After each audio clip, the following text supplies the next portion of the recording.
네, 오늘은 호세아서 11장 이제 8절부터입니다. 지난 시간에 이제 7절까지 우리가 말씀을 상고했는데 11장 7절까지의 말씀을 상고하면서 큰 주제는 하나님께서 북이스라엘을 하나님께서 멸하시겠다 이거죠. 5절을 보면은 저희가 애굽 땅으로 다시 가지 못하겠거늘 내게 돌아오기를 싫어하니 아수르 사람이 그 임금이 될 것이라. 아수르에 의해서 멸망시키겠다 이렇게 말씀을 하신 겁니다. 그런데 이제 오늘 8절부터 12절까지 말씀을 보면은 이제 그와 전혀 반대되는 내용을 또 이야기를 하고 있어요. 에브라임이여, 에브라임이 결국은 이스라엘이죠. 내가 어찌 너를 놓겠느냐? 이스라엘이여, 내가 어찌 너를 버리겠느냐? 이제 이렇게 말씀하시면서 지금까지와는 전혀 다른 내용을 지금 말씀하고 있죠. 7절까지의 말씀은 이스라엘의 패역함을 말씀하시고 아수르에 의해서 철저하게 멸망할 것을 말씀하셨는데, 그런데 이제 8절에서부터는 전혀 반전된 내용입니다. 이스라엘이여, 내가 어찌 너를 버리겠느냐? 버릴 수가 없다. 이런 말씀입니다. 패역한 길을 가고는 있으나 그 행악한 대로 어떻게 내가 너를 멸절할 수 있겠는가? 이렇게 말씀하시죠. 그러면서 그 다음에 내가 어찌 너를 아드마같이 놓겠느냐? 어찌 너를 스보임같이 두겠느냐? 내 마음이 내 속에서 돌아서 나의 긍휼이 온전히 불붙듯 하도다. 아드마와 스보임이라는 지명이 나오죠. 아드마와 스보임이 어디에 나오느냐면 이제 성경을 한번 찾아보세요. 신명기 29장에 나옵니다. 신명기 29장 23절. 신명기 29장 23절 한번 다 같이 읽습니다. 그 온 땅이 유황이 되며 소금이 되며 또 불에 타서 심지도 못하며 결실함도 없으며 거기 아무 풀도 나지 아니함이 옛적에 여호와께서 진노와 분한으로 회멸하신 소돔과 고모라와 아드마와 스보임의 무너짐과 같음을 보고 말할 것이요. 이제 신명기 29장 23절을 보면은 소돔과 고모라와 아드마와 스보임의 무너짐 같다. 그러니까 아드마와 스보임이라는 도시는 소돔과 고모라가 멸망당할 때 함께 멸망당한 도시예요. 그러니까 이스라엘을 내가 어찌 아드마와 같이 너를 놓겠느냐? 스보임같이 두겠느냐 하는 것은 소돔과 고모라와 같이 어떻게 너희들을 멸망하는 것으로 그냥 그렇게 어떻게 내가 볼 수가 있겠는가? 하나님께서 지금 그렇게 말씀을 하시는 겁니다. 거기에 뭐 불과 유황으로 하나님께서 다 멸하셨고 풀도 나지도 않는다 이거죠. 신명기 29장 23절에 풀도 나지 아니한다 이거예요. 아주 철저하게 멸망받아서 풀조차 나지 못하는 그러한 곳이 됐던 곳인데 그와 같이 내가 어떻게 너희들을 멸하겠느냐. 그렇게 지금 말씀하고 있는 겁니다. 그러나 이스라엘에게는 그렇게 이제 멸망시키실 수가 없으시다 이거죠. 이스라엘을 향하여 하나님의 긍휼이 막 속에서 불일듯이 일어나서 불붙듯 하신다 이겁니다. 그들을 긍휼히 여기는 마음이 불일 듯 일어나서 그렇게 하실 수가 없다. 이런 말씀이에요. 지금 8절 말씀이 그겁니다.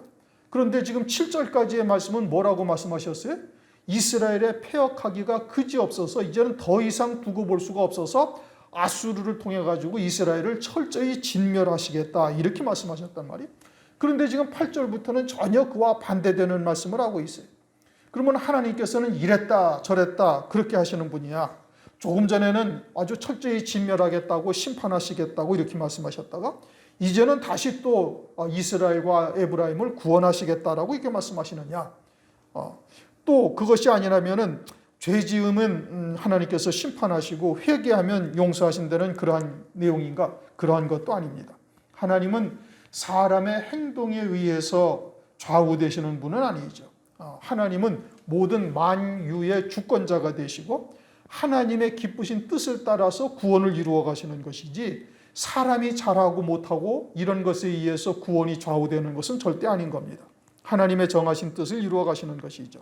그러므로 창세전에 하늘의 신령한 복으로 우리를 위해서 예비해 놓으시고 그 기쁘신 뜻을 따라서 이 땅에서 하나님께서 그 구원을 이루어 가시는 거예요.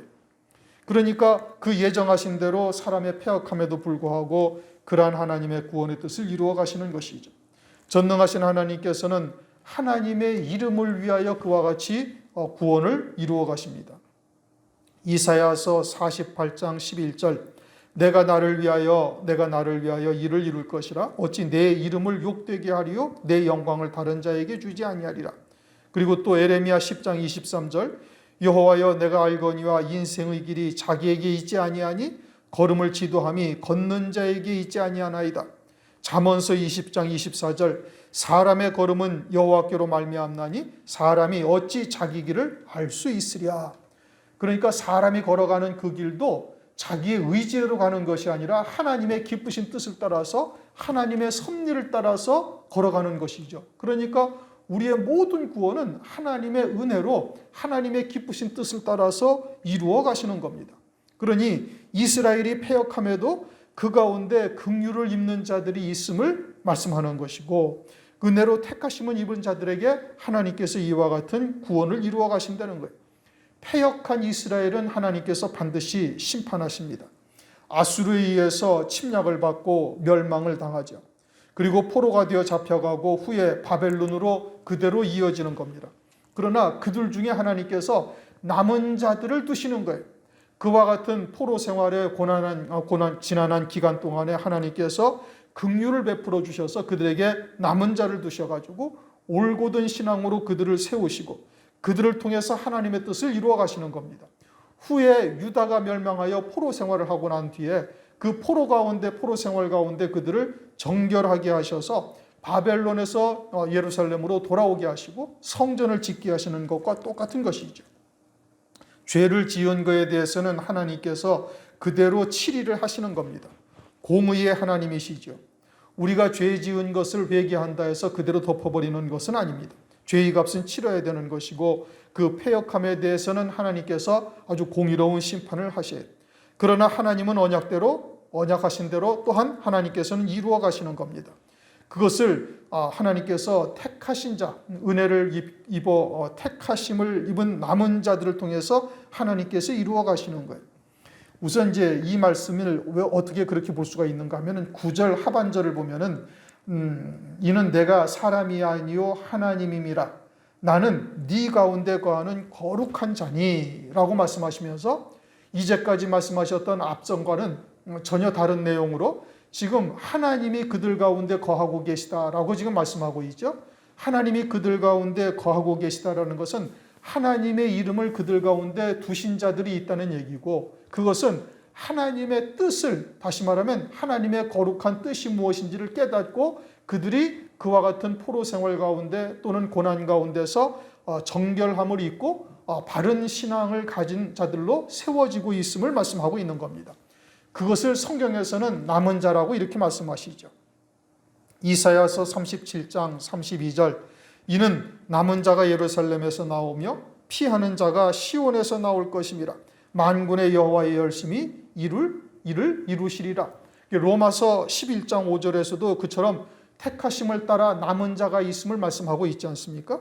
그처럼 하나님께서 이스라엘 백성들을 아수르에게 멸망시킨다 할지라도 그 가운데서 포로된 자들 가운데 남은 자들을 두셔서 그 남은 자들을 통해서 하나님께서 구원을 이루어 가신다 이겁니다. 출애굽기 19장 5절을 보면은 세계가 다 내게 속하였나니 너희가 내 말을 잘 듣고 내 언약을 지키며 너희는 열국 중에서 내 소유가 되겠고 너희가 내게 대하여 제사장 나라가 되며 거룩한 백성이 되리라. 하나님께서는 그와 같이 이스라엘 백성들 아브라함 자손들에게 그러한 선하신 뜻을 하나님께서 두셨어요. 그런데 이스라엘 백성들이 패역하다고 해서 그러한 하나님의 선하신 뜻이 그냥 완전히 사라지고 없어지고 그렇게 되어진다면 하나님께서는 전능하신 하나님이 아니시고 출애굽을 시키신 이스라엘 백성들을 하나님께서는 잘못하신 것이죠. 실수하신 것이죠. 그러나 하나님은 그 마음의 원대로 역사하시는 분이시다. 에베소서 1장 11절에도 그렇게 말씀하시잖아요. 그러니 사람들의 패역함 가운데서도 불구하고 하나님께서는 그 가운데 남은 자들을 반드시 두셔서 그 남은 자들을 통해서 하나님의 구원의 섭리는 이루어 가시는 겁니다. 그것은 출애굽한 이스라엘 백성들의 광야 생활을 통해서도 알 수가 있고 사사들의 시대나 열왕기의 상하회를 통해서도 마찬가지고 하나님의 뜻은 반드시 그 뜻대로 이루어지는데 누구를 통해서 이루어지는가? 남은 자들을 통해서 하나님께서 그와 같은 뜻을 이루어 가시는 거예요. 그 남은 자들이라는 표징이 뭐냐? 그것은 지금 9절 하반절에 말씀하고 있잖아요. 나는 네 가운데 거하는 거룩한 자다. 하나님이 우리 가운데 거하신다라는 것은 하나님께서 진리의 말씀으로 그들 가운데 하나님의 말씀에 붙들린 자가 되게 하시는 자들이 있다, 이런 뜻인 겁니다. 말씀이 하나님이시잖아요. 진리의 말씀이 하나님이시죠. 그러니까 진리의 말씀을 듣게 하시고 깨닫게 하시고 그 마음의 신비에 그 말씀을 두게 하신 자들이 있는 것이고, 그러면 그 말씀이 있다라는 것은 곧 하나님이 그들 가운데 있는 것이고, 하나님께서는 그렇게 남은 자들을 두셔서 하나님의 거룩하신 뜻을 반드시 이루어 가시는 거예요. 이사야서 1장을 보면은 1장 9절인가? 보면은 하나님께서 우리를 남겨두지 아니하셨다면, 조금 남겨두지 아니하셨다면 우리가 소돔과 같고 고모라와 같았었으리라, 이렇게 고백을 해요, 이사야 선지자가. 그러니까 하나님께서 택하신 자들을, 그나마 소수의 택하신 자들을 남겨두신 결과로 유대 나라가 그 명맥이 유지되고 있다라는 뜻인 겁니다. 그러니까 오늘날도 역시 마찬가지죠. 하나님은 자기 백성들을 향해서 하나님의 기쁘신 뜻을 정하셨어요.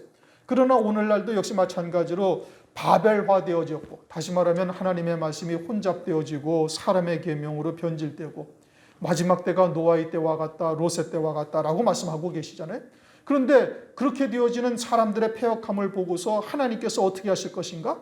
그런 가운데서도 하나님께서는 남은 자들을 두셔서 그들을 통해서 하나님의 구원의 뜻을 이루어 가시는 거예요. 어린 양의 혼인잔치를 요한복음 2장에 예수께서 이 땅에 오셔서 처음 표적으로 사흘되던 날 갈릴리 혼인잔치를 통해서 물로 된 포도주를 만드시고, 첫 표적을 주님께서 보여주신 것은 주님이 이 땅에 오셔서 이루실 목적이 뭐냐? 어린 양의 혼인잔치에 참여할 하나님의 백성들을 세우시는 것이 주님의 뜻이고, 그 뜻을 위해서 이 땅에 육체를 입고 오신 거예요. 그런데 광야 교회와 같고 사사들의 시대와 같고 유다 말교와 같은 것이 오늘날 교회의 영적인 상황이에요.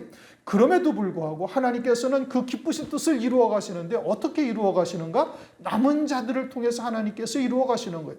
그 가운데서도 하나님께서는 하나님의 이름을 두신 백성들을 남겨두시는 거예요. 그러면 하나님의 이름을 두신 백성들을 남겨두셨다는 것이 무엇을 의미하는가? 그것은 그렇게 패역하고 노아의 홍수와 같은 쑥물이 범람하고 있는 가운데서도 진리의 말씀을 그들 가운데 두셔서 가장 귀한 나드향 같은 향이 끝까지 이어질 수 있도록 그렇게 진리의 말씀을 그들 가운데 두셔서 하나님의 이름을 그들에게 두시고, 그리고 그 하나님의 이름을 두신 그 백성들을 하나님께서 구원의 은총을 베풀어 주셔서 하나님의 구원의 뜻을 이루어 가신다, 이겁니다. 지금 이 호세아서 11장이 아주 완전히 상반된 말씀이에요. 지금 7절까지는 하나님께서 이스라엘의 패역함을 더 이상 볼 수가 없어서 아수르를 들어서 그들을 진멸하시겠다, 아주 단언을 하셨거든요. 그런데 8절부터는 전혀 다른 말씀이에요. 어떻게 내가 이스라엘을 아주 진멸할 수가 있겠는가? 하나님의 긍휼이 그 속에서 불붙듯이 일어나고 있다, 이거예요.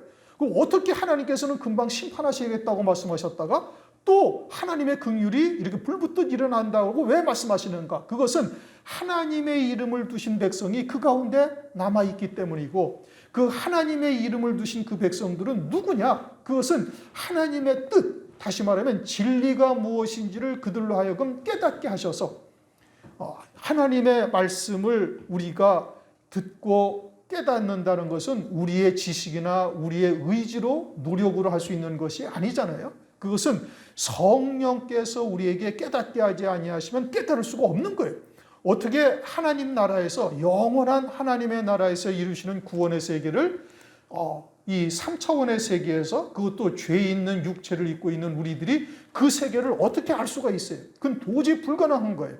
그런데 그와 같은 하나님의 구원의 세계, 하나님께서 이루시는 구원의 뜻을 우리에게 알게 하시는 것은 하나님께서 우리에게 그냥 나타나시는 거예요. 보여주시는 거예요. 성령으로 말미암아. 그러면 그와 같이 하나님의 이름을 우리가 이제 우리 마음에 새겨지게 되어진 것이고, 하나님의 이름이 우리 가운데 있다라는 의미고, 하나님께서는 그 하나님의 이름을 두신 그 백성들을 바라보니 그들을 향해서는 하나님께서 아주 긍휼이 불붙듯 일어난다, 이겁니다. 하나님께서 사랑하시는 마음이 그들에게 하나님께서 아주 그들을 향하신 사랑하는 마음이 불붙듯 일어나서 그들을 위해서 하나님께서 구원의 은총을 베푸실 것을 말씀을 하고 있는 겁니다. 무슨 얘기인지 이해가 되셨습니까? 지금 왜 이랬다 저랬다 하나님께서 하시는 것이 아니다 이겁니다. 뭐 조금 전에는 완전히 뭐 멸하시겠다 일어났다가 또 다시 갑자기 그냥 한 절이 지나고 난 다음에는 뭐 그냥 내가 긍휼이 불붙으리라고 어떻게 내가 그들을 이렇게 진멸하겠느냐 이런 말씀을 하나님께서 하시는 것이 아니에요. 그러니까 지금 9절 끝에 나는 네 가운데 거하는 거룩한 자니라 요 말씀이 무엇을 의미하는가를 우리가 잘 깨달아야 되는 거예요. 하나님이 우리 가운데 거하신다? 그것은 하나님의 이름이 내게 있다는 것이고 하나님의 이름이 내게 있다는 것은 진리를 그들에게 들려주시고 깨닫게 하시고 하나님의 말씀으로 그들을 붙잡으신 거예요. 하나님께서 요한복음 6장 44절에도 그렇게 말씀하시잖아요. 아버지께서 이끌지 아니하시면 아무라도 내게로 올 수가 없다. 주님에게로 오는 것은 하나님 아버지께서 주님에게로 인도하시기 때문에 오는 거예요. 그 이야기는 뭐냐면은 우리가 진리의 말씀을 듣고 그것을 깨닫고 이것이 하나님의 뜻이로구나 라는 것을 깨닫는 은총은 하나님으로부터 임한다 이 뜻인 겁니다. 그러니까 우리의 모든 구원이 하나님의 은혜요 선물이지 우리가 뭘 내세울 수 있는 것이 하나도 없다는 말씀이죠. 그러니 지금 이 8절부터 12절까지 지금 이야기가 완전히 반전됐는데 그 왜 이렇게 반전된 말씀을 하시는가 하는 것은 9절 하반절에 나는 네 가운데 거하는 거룩한 자니라. 그러니까 하나님이 거하는 거룩한 자들을 하나님께서 구원하시고 그들을 바라보니 하나님의 긍휼이 아주 불붙듯 일어나서 가만히 계실 수가 없는 것이죠. 그러니까 분노하시는 가운데 진노 가운데서도 하나님께서 긍휼을 베푸신다. 남은 자들에게. 남은 자라는 표징이 뭐라고요? 진리가 무엇인지를 안다 이겁니다. 오늘날 이 노아의 때와 같은 이 때에 여러분들도 보시다시피 홍수물처럼 순물이 범람하고 있어요. TV에 기독교 방송을 틀어보면 말세에 대한 이야기하는 것은 한 권도 없습니다. 그저 뭐 옛날처럼 뭐 예화 들고 뭐 이러는 것은 오늘날은 별로 없지만은 그런데 뭐 거의 100% 뭐 99% 이상의 설교 방송들이 다 그냥 생활교훈과 같은 말씀으로 다 변질되어져 있는 거예요. 그냥 착하게 살아서 이 땅에서 복받고 그리고 죽어서 천국 가자 이거밖에 없는 거예요. 영생이 무엇인지를 전혀 모르고 있는 거예요. 진리가 아닌 사람의 계명으로 전락한 것을 우리가 알 수가 있는 것이죠. 그러니 하나님께서 이와 같이 남은 자들을 두시고 그들을 향하여 긍휼히 여기시는 마음이 불붙듯 일어난다 이겁니다. 9절 내가 나의 맹렬한 진노를 바라지 아니하며 누구에게? 그렇지 그렇게 하나님의 이름을 두신 백성에게 내가 다시는 에브라임을 멸하지 아니하리니 그들을 포로로 또는 그들을 남은 자를 두셔서 하나님께서 고난 가운데 그들을 정결하게 하신 자들은 다시는 멸하지 아니하시겠다 이겁니다. 이는 내가 사람이 아니요 하나님의 이름이라 나는 네 가운데 거하는 거룩한 자니. 하나님의 거룩함은 이미 우리가 주기도문을 통해서도 충분히 상고한 바죠. 하나님의 거룩하심은 사람들의 패역함을 따라서 그대로 진노의 대접을 쏟아부으시는 것이 아니라 패역한 가운데 패역함에도 불구하고 하나님께서는 그들을 사랑하시는 은총을 하나님께서 베풀어 주시죠. 패역한 이스라엘 백성들에게 광야에서 물을 내신 것이 그와 같은 것이죠. 그러니 그러한 하나님의 거룩하심을 통해서 우리가 구원의 은혜를 입고 있는 것이고 또 그러한 하나님의 거룩하심을 통해서 하나님의 이름을 우리에게 하나님께서 두시는 은총을 우리에게 베풀어 주시는 거예요.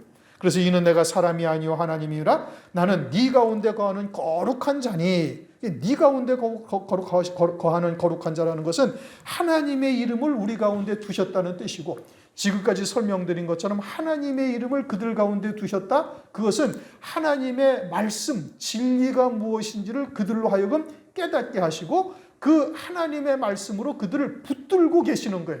말씀을 생각나게 하시고 또 말씀으로 그들을 깨우치시고 그래서 말씀이 그들의 신비에서 떠나지 아니하며 말씀에 붙들려 사는 자로 세워가신다 이겁니다. 그게 하나님의 은총이고 그게 하나님의 긍휼을 입은 것이고 오늘날 우리가 이 마지막 때에 성경을 통해서 하나님의 뜻을 알 수 있다. 이거는 정말 참 여러분들이 자다가도 일어나서 하나님께 찬송을 드려야 할 일인 겁니다. 이것은 하나님이 내게 나타나신 거예요. 그냥 우리는 하나님도 모르고 그냥 뭐 장인 코끼리 만지듯이 벽 더듬듯이 그렇게 신앙생활을 했는데 느닷없이 하나님이 우리 앞에 나타나셔가지고 이리 돌아서면 그쪽에서 나타나시고 저쪽으로 돌아서면 그쪽에서 나타나셔가지고 내가 네 하나님이라고 계속 그렇게 보여주시고 우리에게 아주 그냥 뭐라고 그래야 돼요? 바보같이 우리에게 아주 우리를 사랑하시는 그러한 모습으로 우리에게 나타나신 겁니다. 그러한 하나님의 사랑을 우리가 외면할 수가 없는 것이죠. 그러니 네 가운데 거하는 거룩한 자니 진노함으로 내게 임하지 아니하리라. 그와 같이 정결함을 입은 자들에게는 하나님께서 절대 진노함으로 임하지 아니하시리라. 10절 저희가 사자처럼 소리를 발하시는 여호와를 쫓을 것이라. 저희는 남은 자들입니다. 사자처럼 소리를 발하시는 여호와, 그것은 듣는 자들이 두렵고 떨림으로 너희 구원을 이루라. 빌립보서 2장 12절에 그렇게 말씀하시죠. 그와 같은 하나님을 경외하는 자가 되는 거예요. 우리의 모든 것을 다 감찰하시고 아시는 하나님이시죠. 우리의 간사한 것 또는 우리의 그러한 속과 겉이 다른 부분도 하나님께서 다 아시면서도 우리에게 은혜를 베풀어 주시는 거예요. 그와 같은 하나님이시니 그러한 하나님께서 우리에게 그러한 하나님이심을 우리가 안다면 하나님을 경외하지 아니할 수가 없는 거예요. 그러니까 여호와께서 소리를 발하시면 자손들이 서편에서부터 떨며 오되, 하나님께서 소리를 발하신다. 이스라엘 백성들이 망했죠. 멸망했죠. 그리고 유다도 결국은 멸망합니다. 바벨론에 의해서 북이스라엘이 멸망하고 한 150-60년 뒤에 남쪽 유다도 결국은 멸망해요. 그리고서는 70년 동안의 포로 생활 끝에 하나님의 역사로 이스라엘 백성들이 고레스의 칙령을 받아서 유다 땅으로 다시 돌아오게 돼요. 그러니까 하나님께서 지금 어떻게 하셨다고요? 소리를 발하셨다. 그것은 이방 땅의 왕이라 할지라도 이방인의 왕인데 그 마음을 하나님께서 감동시키셔가지고 이스라엘 백성들로 하여금 예루살렘으로 돌아가서 성전을 짓게 하시는 역사를 이루시는 거예요. 이게 하나님께서 소리를 발하셨다 이 뜻인 겁니다. 역대하 36장 22절 23절을 보면 제가 읽어드릴게요. 바사왕 고레스 원년에, 바사왕은 유다 땅 나라 왕이 아닙니다. 바사 페르시아 왕이라는 뜻이에요. 바사왕 고레스 원년에 여호와께서 에레미야의 입으로 하신 말씀을 응하게 하시려고 바사왕 고레스의 마음을 감동시키심에 저가 온 나라에 공포도 하고 조소도 내려 가로되, 바사왕 고레스는 말하노니 하늘의 신 여호와께서 세상 만국으로 내게 주셨고 나를 명하여 유다 예루살렘에 전을 건축하라 하셨나니 너희 중에 무릇 그 백성된 자는 다 올라갈지어다. 너희 하나님 여호와께서 함께 하시기를 원하노라 하였더라. 여호와께서 소리를 발하신 거예요. 하나님께서 이방 왕인 고레스를 감화감동시키셔가지고 유다 백성들은 전부 예루살렘에 가서 성전을 건축하라. 하나님께서 내게 명하셨다. 이렇게 말씀하신 것이죠. 그렇게 여호와께서 소리를 발하시면 자손들이 서편에서부터 떨며 오되, 어디서부터 와요? 서편에서. 동편도 아니고 남편도 아니고 북편도 아니고 서편에서 온다 이겁니다. 서편은 출애굽기 3장 1절을 보면은 모세가 이드로의 양무리를 치면서 서편으로 가니까 가시떨기 나무에 불이 붙었는데 타지 아니하는 신기한 장면을 보고 쫓아갔다가 하나님을 만나는 장면이 이제 출애굽기 3장에 이르요. 서편이라는 것은 그처럼 하나님을 향한 중심으로 나아가는 자인 것을 말하고 있죠. 왜 그러냐? 그것은 창세기 3장을 보면 하나님께서 아담과 하와가 선악과를 먹고 이제 죽은 자가 되어지죠. 그러자 하나님께서 그들에게 가죽옷을 지어 입히시죠. 가죽옷을 지어 입히신 다음에 에덴 동산의 동편으로 쫓아내 보내고 두루 도는 화염검을 두어서 그 오는 길목을 지키게 하셔요. 그러니까 에덴 동산에서부터 어디로 쫓겨났어요? 동편으로. 그래갖고 아담과 하와가 계속 동편으로 가고 있단 말이죠. 그러니까 거기에서 돌이켜서 하나님에게로 향하려면 어디로 가야 돼? 서편으로 가야 되는 것이죠. 그래서 모세가 이두로의 양물을 치다가 서편으로 가는 중에 하나님을 만나는 역사가 나타난 것이죠. 그러니까 이 서편에서부터 떨며온다. 그러면 이들은 어디로 갔다는 거예요? 서편으로 갔다는 얘기고, 그 중심이 하나님을 향한 중심이었음을 말하는 것이죠. 늘 그 중심에 하나님을 경외하고 하나님의 뜻을 구하고 하나님의 은혜를 사모하던 이와 같은 자들이 남은 자가 되게 하시고, 그들에게 하나님의 말씀, 하나님의 이름을 그들에게 두시고 그들을 마지막 때 구원하시는 역사를 이루시는 겁니다. 이방 나라들 하나님께서는 심판의 도구로 사용하시지만 결국 그들을 통해서 하나님의 백성들, 이스라엘의 남은 자들을 구원하시는 역사를 하시는 것이죠. 11절, 저희가 애굽에서 새같이 아수르에서부터 비둘기같이 떨며 오리니 내가 너희로 각 집에 머물게 하리라. 나 여호와의 말이니라. 아수르에서 또는 애굽에서 새같이 온다라는 것은 새처럼 하늘을 날아서 오다 아주 빨리 속히 온다는 거예요. 하나님의 뜻이 무엇인지를 깨닫고 하나님의 은혜를 입은 자들이 이처럼 속히 하나님께로 오어서 각 집에 머물게 하리라. 예루살렘으로 귀환하게 될 것을 말씀하고 있죠. 그리고 이 말씀하신 대로 훗날 바벨론으로부터 남은 자들이 돌아오게 되어지는 겁니다. 그와 같은 하나님의 징계, 징벌을 통해서 그 신앙을 정결하게 하신 후에 하나님께서 돌아오게 하시는 것이죠.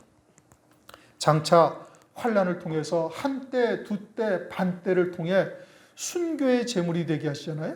그냥 한꺼번에 하지 아니하시고 한때, 두때, 반때를 통해서 순교케 하시는 것은 무엇 때문에 그러는 것이죠? 정결하게 하시기 위해서 그러는 겁니다. 어린 양의 안에 그리스도의 신부로 그 환난 가운데 정결함을 입고 땅에서 끊어지지 못한 부분들을 완전히 끊어내시고 그리스도의 신부로 합당한 자로 세우시는 역사를 하나님께서 하시는 것이죠. 그렇게 유다 백성, 이스라엘 백성들 가운데 남은 자들을 정결하게 하셔서 그와 같이 고토로 돌아오게 하시는, 각 집에 머물게 하리라 하시는 하나님의 역사가 있게 되어질 것을 말씀하고 있는 겁니다.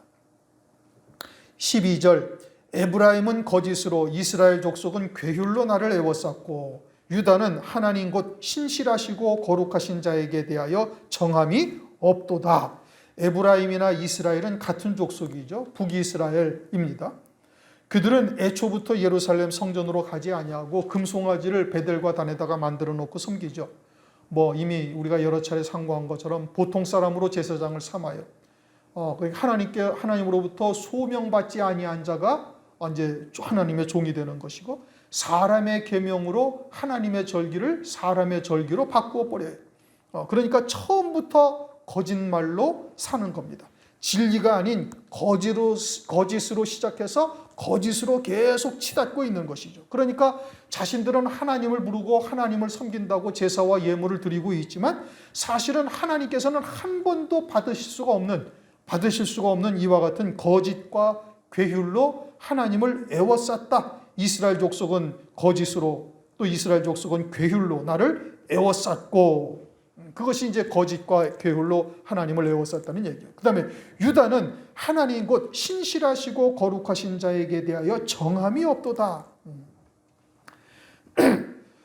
그 역대상하나 또 열왕기 상하를 보면은 북쪽의 이스라엘 백성들이 남쪽의 유다 지파보다 훨씬 더 부강합니다. 군사력으로도 강하고, 그리고 나라의 이제 부도 훨씬 더 부해요. 그러니까 남쪽 유다가 그것을 은근히 부러워하는 겁니다. 예루살렘 성전이 있고 하나님의 율법이 있고 레위 지파가 있어서 하나님을 섬기고 있으면 그것으로 만족하며 여호와 하나님으로만 족해야 될 터인데, 그러지 못하고 북쪽의 부요함이 또 강성함이 은근히 이제 소망이 되어지고 그것을 쫓아가게 되어지죠. 그것을 아주 은근히 바라보게 되는 거예요. 이와 같은 자가 되어지니까 하나님께서 정함이 없다라고 말씀하고 있죠. 하늘 기업을 소망하며 살아야 할 유다죠. 성전을 섬기는 자들이 그와 같이 세상 복으로 사는 자들을 바라보고 은근히 부러워하는 것이에요. 그것이 정함이 없다, 흔들린다. 실제 유다가 그러했던 것처럼 오늘날 영적인 유다 역시 또한 그러한 겁니다. 우리가 진리가 무엇인지를 안다 할지라도 육신에 속한 것을 온전히 끊어버리지 못하고 은근히 그러한 것들을 쫓고 있고 중심이 그러한 쪽으로 향하고 있다면 지금 유다에게 책망하시는 이 말씀이 그대로 우리들에게 하시는 말씀과 같은 것이에요. 우리에게 하나님의 말씀이 있고 하나님의 성전이 우리 안에 있다면 우리는 하나님 한 분만으로 만족하며 그저 하나님께서 주시는 대로 감사함으로 받고 그 안에서 자족하며 살 수 있어야 될 터인데 그러지 못하고 무언가 세상의 것을 자꾸 도모하려고 쫓아가다 보면은 하나님으로부터 이러한 책망을 듣는 거예요. 어떻게 된다고요? 정함이 없다. 요동치고 있다. 그건 아직 땅에 뿌리가 깊이 박혀져 있다. 이 뜻인 겁니다. 그러할 때 하나님께서 어떻게 징벌의 채찍을 하나님께서 드시는 거예요. 그러할 때 하나님의 심판, 징계를 피할 수가 없는 것이죠. 그러한 자들은 반드시 심판하신다고 이미 앞서서 말씀하고 있어요. 그러나 그러한 가운데서도 택함을 입은 자들이 있고 그들은 하나님의 말씀으로 그들을 붙들고 계심을 통해서 우리가 자신이 택한 바인지 아닌지를 알 수도 있는 것이죠. 마지막 때가 노아의 때와 같다 또는 롯의 때와 같다 라고 성경은 이미 여러 차례 말씀을 하고 있어요. 패역함, 거짓과 괴율이 범람하고 있는 것이고 오히려 그와 같은 것들이 진리처럼 되어져 있는 것을 우리가 이미 이제 보고 있는 것이죠. 그럼에도 불구하고 하나님의 거룩하신 뜻은 이루어집니다. 어린 양의 혼인잔치는 하나님이 예정하신 대로 택하신 자들을 통해서 이루어 가시는 거예요. 그러니 그들을 남은 자를 두셔서 그들 가운데 하나님의 뜻을 이루어 가시는 겁니다. 그 남은 자는 하나님의 이름을 두신 자들이고 진리가 무엇인지를 깨닫게 하셔서 그 말씀에 붙들린 자로 이 마지막 때 하나님께서 그들을 통해서 하나님의 거룩하신 뜻을 이루어 가시는 것이죠. 그러므로 우리가 이와 같은 하나님의 뜻을 마지막 때에 우리에게 나타내 보여주셨다. 이것은 우리가 참으로 큰 하나님의 사랑을 입은 겁니다. 그러면 우리가 그런 신앙의 정절을 아주 끝까지 부여잡고 또 지킬 수 있어서 남은 자로 하나님의 구원의 반열에 다 서실 수 있기를 주의 이름으로 축원합니다. 기도하겠습니다. 하나님 감사합니다. 오늘 호세아서 11장 8절 이하의 말씀을 통해서 갑자기 이와 같이 에브라임에게 하나님께서 긍휼해 주시는 마음을 긍휼히 여기시는 마음이 불붙듯 한다라는 이와 같은 뜻이 또한 무엇인지 이전의 말씀이 아수르에 의해서 에브라임을 멸망시키시겠다 말씀하셨다가 또 어떻게 에브라임을 그렇게 스보임같이 또는 아드마같이 진멸할 수가 있겠는가 하시면서 이와 같은 말씀을 하시는 뜻이 무엇인지를 오늘 말씀을 통해 상고할 수 있게 하심을 감사를 드립니다. 그들은 이스라엘 가운데서 또 유다 가운데서도 남은 자요. 그들에게 하나님의 이름을 두셨으니 그 이름을 위하여 그들을 구원하셔서 하나님의 거룩하신 뜻을 이루어갈 것임을 깨닫게 하심을 감사드립니다. 그렇게 하나님의 이름을 두셨다라는 것은 진리가 무엇인지를 깨닫게 하시고 그 말씀에 붙들린 자가 되게 하신 것으로서 남은 자의 유무를 또 남은 자인 것을 알 수가 있으니 우리가 이와 같은 남은 자의 반열에 서게 하신 것을 참으로 감사를 드리며 이러한 말씀을 통해서 우리가 더욱 온전함에 이를 수 있도록 은혜 위에 은혜를 더하여 주시옵소서. 철저히 땅에서 끊어진 자요 마지막 때 이 하나님의 구원의 뜻을 이루는 자로 쓰임받을 수 있도록 역사하여 주시옵소서. 예수 그리스도의 이름으로 감사하며 기도드리옵나이다. 아멘.